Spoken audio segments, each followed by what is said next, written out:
ऊंट के प्रश्न। एक दिन की बात है। एक ऊंट और उसका बच्चा बातें कर रहे थे।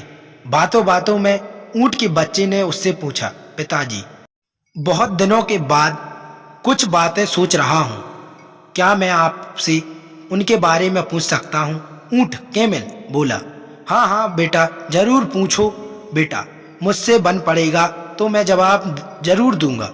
हम ऊँटों के बीच पर कुंवड़ क्यों होता है पिताजी? ऊंट के बच्चे ने पूछा।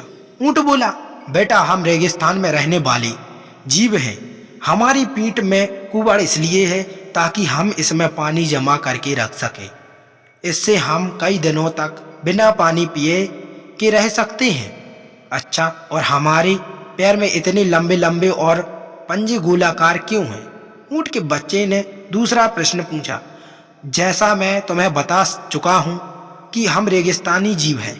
यहाँ की भूमि रेतीली होती है और हमें इस रेतीली भूमि में चलना पड़ता है। लंबे पैर और गोलाकार पंजे के कारण हमें रेत में चलने में सहूलियत होती है।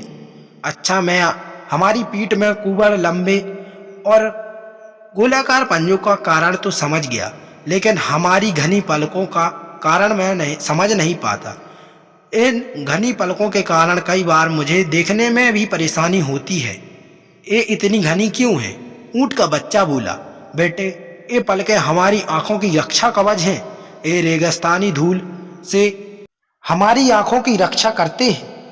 अब मैं समझ गया कि हमारी ऊंट में कुंवड़ पानी जमा करने, लंबे पैर और गोलाकार पंजे रेतीली भूमि पर आसानी से चलने और घनी पलकें धूल से आंखों की रक्षा करने के लिए हैं। ऐसे में हमें तो रेगिस्तान में होना चाहिए ना पिताजी?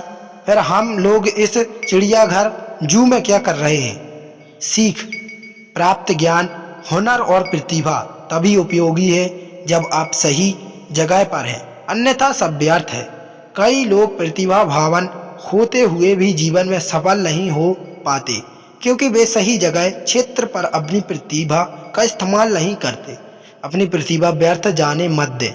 Thanks for watching. Like, share and subscribe.